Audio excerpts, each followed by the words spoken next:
ओम शांति। 24 जून मामा day है आज। मामा हम किसे कहते हैं? ब्रह्मा बाबा जब थे तो माताओं बहनों को संभालने के लिए बाबा ने उन्हें नियुक्त किया था।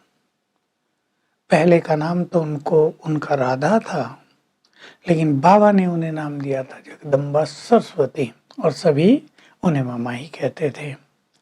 मातेश्वरी थी वो, सबको माँ जैसा प्यार देती थी और उनकी वाणी तो गजब की थी। सचमुच सरस्वती थी वो।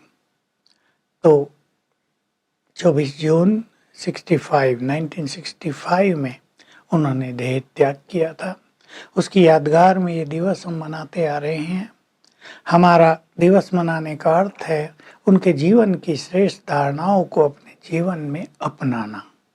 तो वो कह रही हैं, महावाक्यों से पहले एक गीत बजाया, छोड़ दे बालक जग से नाता।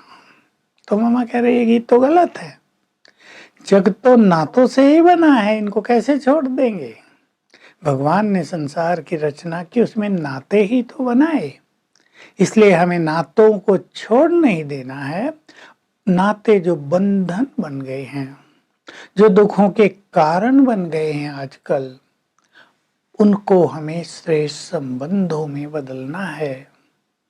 तो मामा याद दिला रही कि शिव बाबा ने जो सतयुगी संसार रचा था, उसमें तुम्हारे संबंध बहुत ही सुखदायी थे, तुम बहुत स्वीट थे। ये जो आजकल की मारामारी दिखाई देती है ना रिश्ते नातों में, इसके पीछे तो स्वार्थ है, धन की लालसा है, ईगो है, मनुष्य का क्रोध है। तुम्हारे नातों में ये मनोविकार थे ही नहीं, तो तुम्हारे नाते बहुत ही सुखी थे। अब तुम्हारे हाथ में है अपने नातों को फिर से सुखी बनाना। इसलिए अब मैं कहता हूं, एक मेरे से नाते जोड़ो।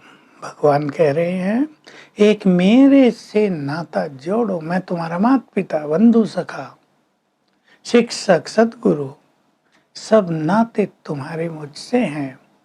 मुझसे नाता निभाओगे तो तुम्हारे लौकिक नाते भी ठीक हो जाएंगे। मैं तुम्हें सहज विधि बता रहा हूं, मार्ग दिखा रहा हूं, श्रीमत दे रहा हूं।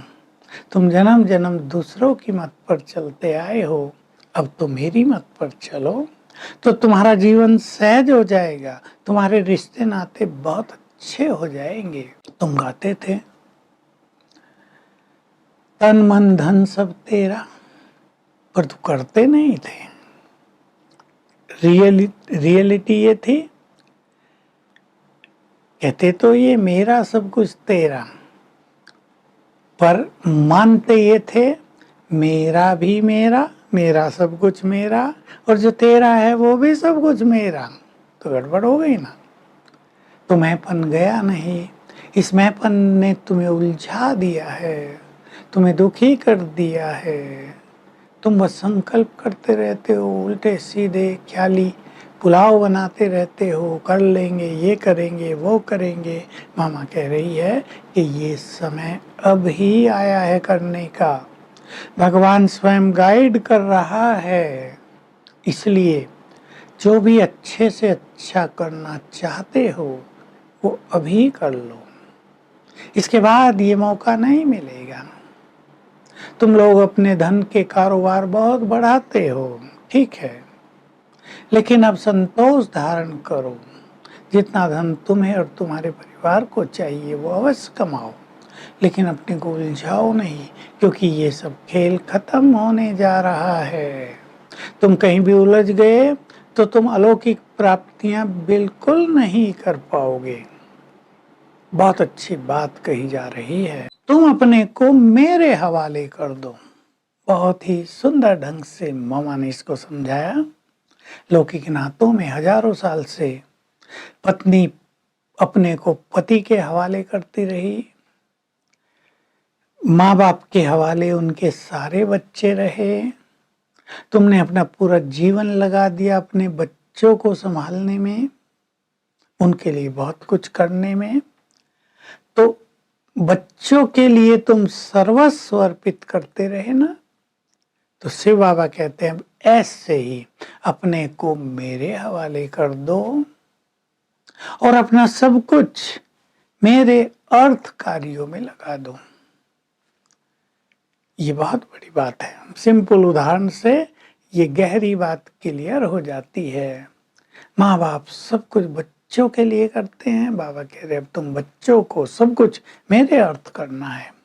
ये नहीं हमने तो मन लगा दिया। सिंपली लोग टाल मटोल करने के लिए कह देते हैं हमारा तो मन बाबा में लगा हुआ है, लेकिन सर्वस्व मेरे में लगा दो तो तुम्हारी स्थिति बहुत अच्छी हो जाएगी। मामा से किसी ने पूछा हम ज्ञान में चलते हैं लेकिन स्थिति बहुत अच्छी तो नहीं बनती है, तो दो ही कारण बताए। ज्ञान का चिंतन करके उसको अपने जीवन में समाते नहीं हो, उस नशे में नहीं रहते हो, और दूसरा बताया समर्पित होकर जीवन नहीं जी रहे हो। बहुत ही गहरी बातें हैं। समर्पण भाव, देखिए हमने बुद्धि में अनेक विचार रखे हुए हैं जीवन भर, उनको अर्पित कर देना प्रभु को, यानी अपने विचारों को छोड़ देना, अपनी बुद्धि के अहम को छोड़ देना, और जो कुछ भगवान कह रहे हैं उसको अपना लेना, यह है बुद्धि का समर्पण। मन का एक एक विचार हमारा भगवान को अर्पित करने लायक हो, केवल गंदगी अर्पित नहीं करनी। ऐसे सुंदर विचार जिनकी खुशबू भगवान को भी आनंदित कर दे, ऐसे सुंदर विचार हमारे मन में होना चाहिए। धन जितना जो लगा सके अपनी सामर्थ्य के अनुसार। तो मामा हम सभी को ये बहुत अच्छी शिक्षाएं, सावधानियां दे रही हैं। हमें आज मामा की बात सुन के विचार करना है कि हमें अपने संबंधों को स्वीट और सुखदायी बनाना है।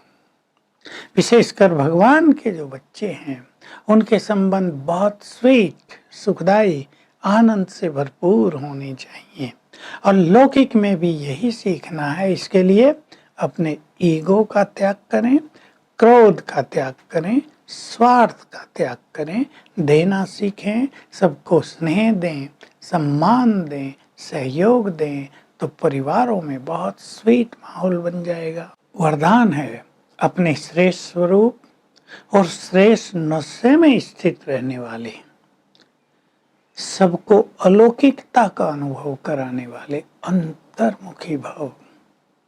जहाँ श्रेष्ठ स्थिति होती है और अलौकिक नशा होता है, वहाँ हजारों के बीच में भी बिल्कुल अलग दिखाई देते हैं। स्थिति का ये बहुत बड़ा प्रभाव है, इससे सब लोग प्रभावित होते हैं। इसलिए ज्ञान का चिंतन कर, सुंदर धारणा करके अपने अलौकिक नशे में रहो, तो नॉलेजफुल बनकर, पावरफुल बनकर जब नॉलेज देंगे तो दूसरों को भी अनुभवी बना सकेंगे। स्लोगन है रावण की जायदाद संपत्ति अगर दिल में रख ली तो दिलाराम भगवान दिल में ठहर नहीं सकेगा।